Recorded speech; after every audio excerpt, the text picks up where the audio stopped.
Robots are no longer just walking, they're sprinting into the future. From gymnastic leaps to real-world intelligence. We're comparing the giants. Atlas, the parkour powerhouse that defies physics. Unitree's G1, the compact and affordable speedster you can actually buy. Tesla's Optimus, built for full-shift factory work. And Figure 2.0, the genius robot that understands language and plans its own actions. Each one pushes a different boundary: agility, price, scale, or brains, but together, they define the future of humanoid robotics. The question isn't if robots will change your world anymore, it's which one will do it first. Let's start with movement, because if a robot can't move, it can't work. Atlas is still the freak of nature here. About 1.5 meters tall and roughly 80 kilograms, it runs on hydraulic actuators that let it jump, vault, balance on tiny footholds, and recover from shoves like a gymnast. Top walking speed is around 5.4 kilometers per hour, but the headline is explosive power and dynamic balance, not cruising speed. It's the parkour champion of humanoids, a research platform that shows what's physically possible when you trade battery life and noise for insane torque. Unitree's G1 takes a different path. It's small, around 1.2 to 1.3 meters tall and approximately 35 kilograms, and it hustles. Sprinting up to 2 meters per second with 23 degrees of freedom in the base model and up to 43 degrees of freedom when you add the optional joints and dexterous hands, the G1 looks lively because it is. Expect about 2 hours on a charge from an approximately 9,000 milliamp hour pack. And yes, you can swap batteries instead of waiting at the wall. It won't deadlift car parts, but for labs, demos, and quick experiments, its size and nimbleness are huge advantages. Think carry-on humanoid you can fold down and take to a demo. Optimus stands taller at 173 centimeters and weighs about 57 kilograms. Designed to walk up to approximately 5 miles per hour, approximately 2.2 meters per second with a target full day from a 2.3 kilowatt-hour torso battery. This is classic Tesla, 28 custom electric actuators, roughly 40 degrees of freedom overall, and a plan to build millions. The strength spec that matters? Around 20 kilograms carry, with higher momentary lifts. The point isn't parkour, it's reliability, repeatability, and cost. If you want a robot to move boxes 8 hours a day without complaining, that's the design brief. But here's the twist. Optimus leans on Tesla's vision stack, the same DNA as full self-driving, which means the better Teslas get at seeing the world, the better Optimus should get at not bumping into yours. Figure 2.0 slots between Atlas's athlete body and Optimus's production mindset. It's 168 centimeters tall, about 70 kilograms, walks around 1.2 meters per second, and lifts roughly 20 kilograms, peaks to approximately 25 kilograms. 5 hours of runtime is the claim, thanks to a beefy onboard pack. But the real headline is the brain. Helix, a vision language action model running across 2 onboard GPUs, one handling high-level "what should I do next?" at single-digit hertz, the other pushing low-level control at 200 hertz. That lets it see, reason, and act in parallel. Ask it in plain English to pick up the blue cup on the left, and it plans the steps, finds the cup, and executes the grasp, without a human coder stitching together a custom script. Now hands, because hands decide whether a robot is a showpiece or a worker. Optimus made a leap with dexterity. 22 degrees of freedom in each hand and another 3 in the forearm takes it close to human finger independence. That's why you see it handling delicate objects without crushing them. Figure's 16 degree of freedom 5-finger hands are similarly serious. More than enough for folding laundry, sorting parcels, and using common tools. Atlas, by contrast, usually sports simpler grippers, perfect for parkour props, not intricate assembly. G1 ships with simpler hands by default, but the EDU versions can add 7 degree of freedom, 3-finger grippers, and tactile sensing so researchers can push toward true manipulation. If your world is screws, switches, and bags of parts, Optimus and Figure are the most hand-forward today. Brains and autonomy make or break real deployments. Tesla's bet is obvious. Reuse the FSD computer and vision stack. Cameras everywhere, end-to-end neural nets for navigation and grasping, and over-the-air updates powered by the same training infrastructure as the cars. That's how you get a bot that learns, refines, and improves across a fleet. Sound familiar? G1 is open by design. Add a Jetson Orin, run your own models, bring SLAM, imitation learning, or reinforcement learning, and make it your lab's sandbox. It's not shipping with a butler brain. It's shipping as a platform to build one. Atlas is the professor of low-level control. Most of its intelligence lives in whole-body balance and choreographed agility. And Figure 2.0? Helix unifies perception, language, and action so you can teach new tasks with words and examples.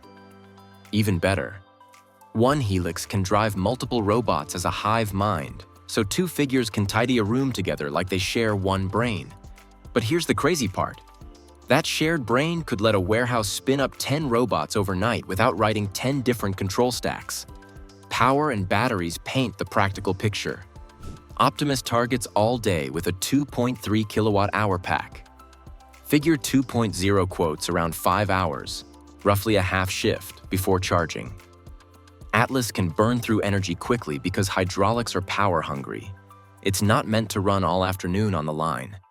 G1's 2 hours sounds short, but the hot swap battery keeps demos going. No docking, just swap and go.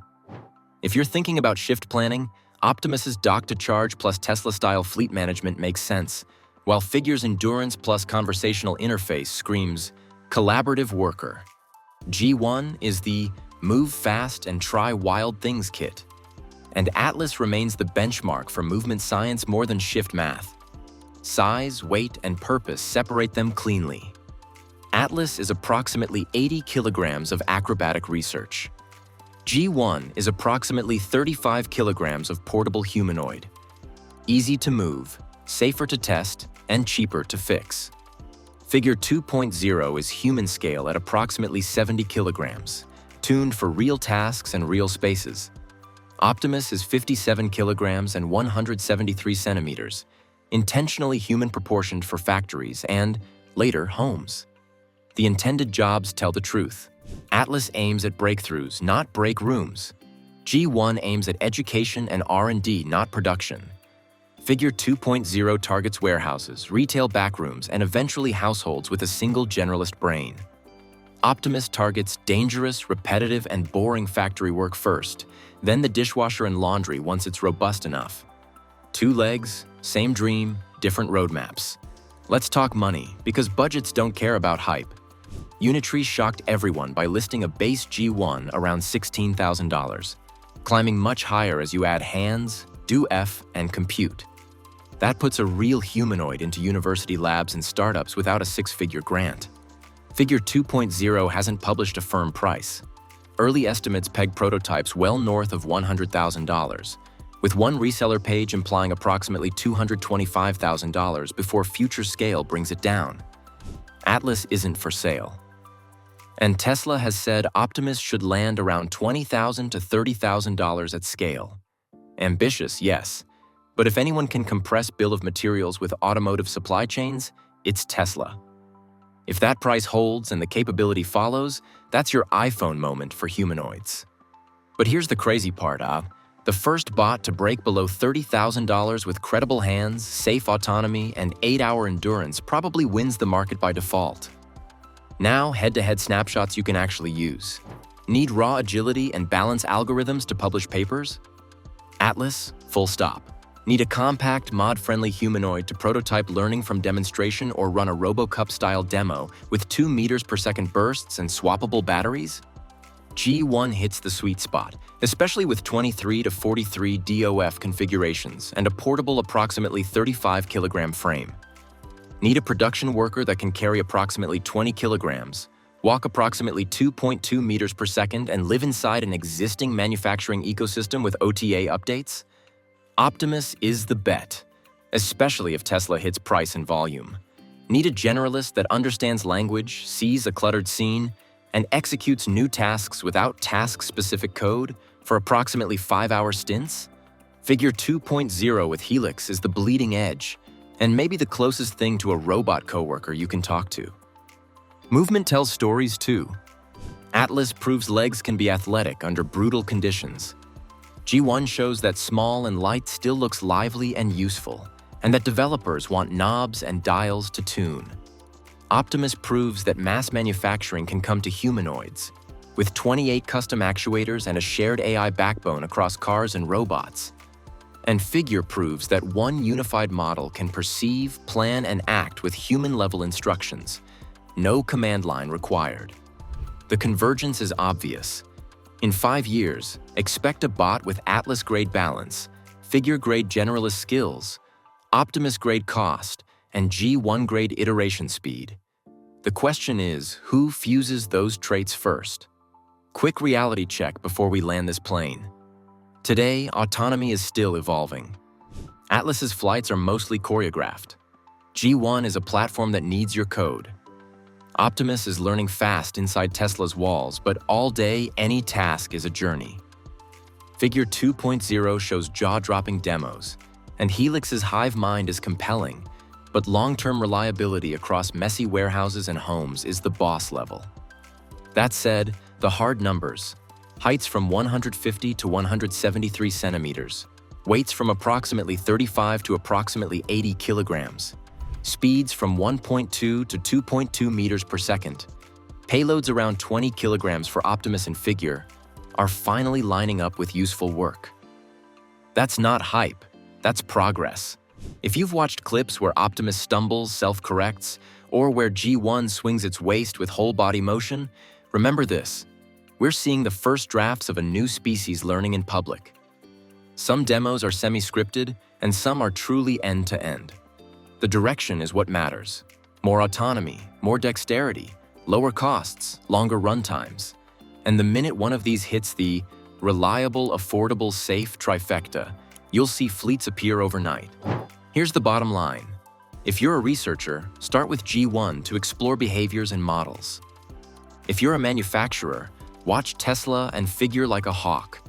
One will give you an affordable pair of hands, the other a flexible brain that learns on the job. If you're chasing locomotion science, Atlas remains the North Star. And for everyone else, buckle up.